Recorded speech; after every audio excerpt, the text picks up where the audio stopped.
being at a net worth of 230 billion, roughly, being perceived as the richest person on Earth. Well, I think Putin is significantly richer than me. You really do, yeah? Yes. I mean, there's been many times where I expected to lose everything. Who starts a car company and a rocket company expecting them to succeed? Certainly not me. I thought they both had less than a 10% chance of success. And frankly, I wasn't wrong in that in 2008, we had the third failure of SpaceX, and if the fourth launch had failed, SpaceX would be dead in 2008. We had no money for a fifth launch. And for Tesla, Tesla's been on the verge of bankruptcy many times.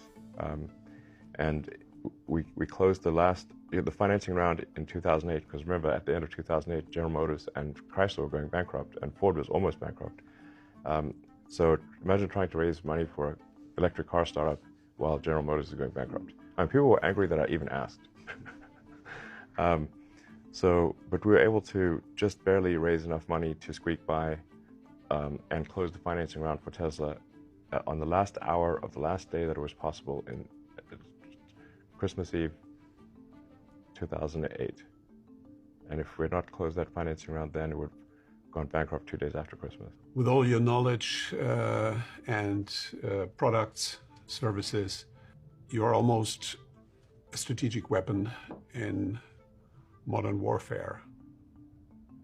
How do you see your role in that context? I think I can be helpful in conflicts. I try to take the set of actions that are most likely to improve the probability that the future will be good. Should we have even more nuclear energy in order to get faster independent from Putin and to resolve the climate issues? I want to be super clear. In my opinion, Germany should not only not shut down the nuclear power plants, it should reopen the ones that shut down. And those are the fastest ones to restart. It's crazy to shut down nuclear power plants, especially like if you're in a place where there's not natural disasters. So like if you're maybe somewhere where there's severe earthquakes or tsunamis or something like that, it's more, of a question mark as to, I mean, maybe, but if there's not like massive natural disaster risk, which Germany does not have, then there's really no danger with the nuclear power plants.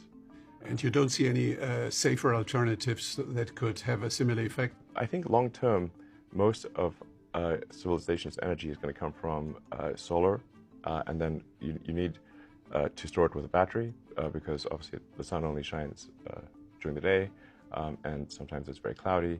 So you need solar batteries will be the main long-term way that civilization is powered. But between now and then, we need to maintain nuclear. I can't emphasize enough, please do not shut down the nuclear power plants, and please reopen the ones that have been shut. This is total madness to shut them down. I want to be clear, total madness.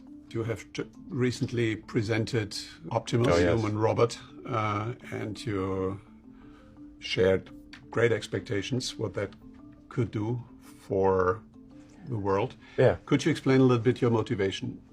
I assume it's not only about the first visit to Mars that could be done by Optimus. It is more than that, a game changer in AI. Could you share a little bit your vision? With respect to AI and robotics, I always approach these things with some trepidation because I certainly do not want to play a hand in anything that could potentially be harmful to humanity. Humanoid robots, they're clearly happening. I mean, you look at like Boston Dynamics, their demonstrations are better every year. So there will be humanoid robots. I mean, the rate of advancement of AI is very rapid. Talking about speed, you have the vision that one day Starship could be able to get from A to B in 30 minutes all around the globe. Is that correct? And if so, what would the time frame for this vision? It's like a global super taxi. You can just go from San Francisco to Nairobi. Yeah. I mean, the landing will be loud. So you'd want to probably be connecting,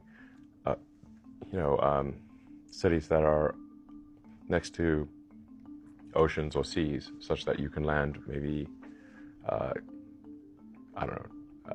far enough offshore that the landing noise is not disturbing to people. But I'm surprised that one topic seems not to be too fascinating for you, and that is the project of longevity and increased lifespan significantly. Why are you not passionate about that?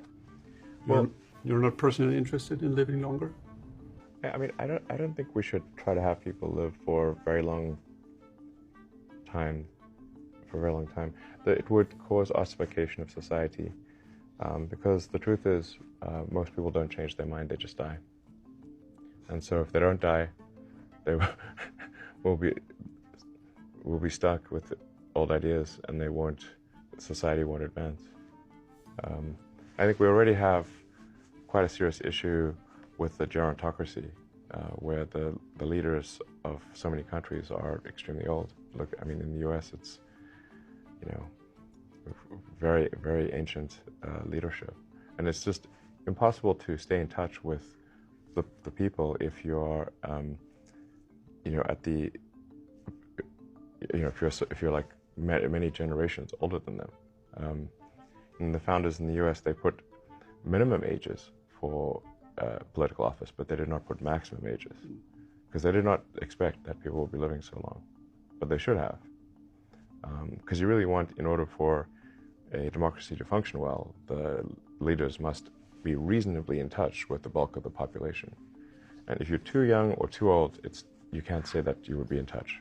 Is there anything that you really would like to achieve which you think is going to be impossible? Impossible is a strong word. You don't like that word?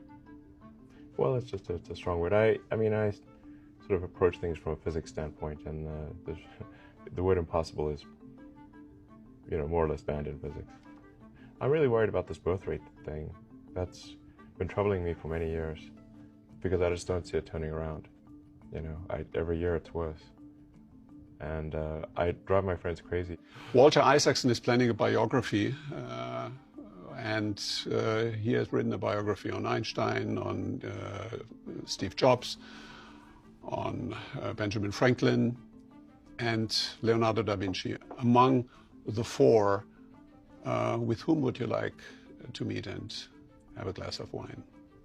Well, I mean, we'd be honored to meet any of them, even for a minute.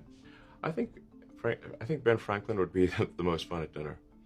And who is the one where you would say, I'm closest to him? Would it be Leonardo da Vinci? I think I'm You're a Renaissance man, pretty different from those people, everyone there. It might actually be Ben Franklin, frankly. He did a lot of science and engineering stuff. I don't know, but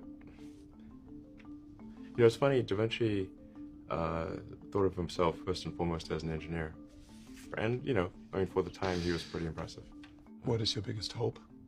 My biggest hope is that humanity creates a self-sustaining city on Mars. You have once said, if I'm not in love, I cannot be happy. Are you happy at the moment? I think there's degrees of love, but certainly for one to be fully happy, I think you have to be happy in work and happy in love. So I suppose I'm medium happy.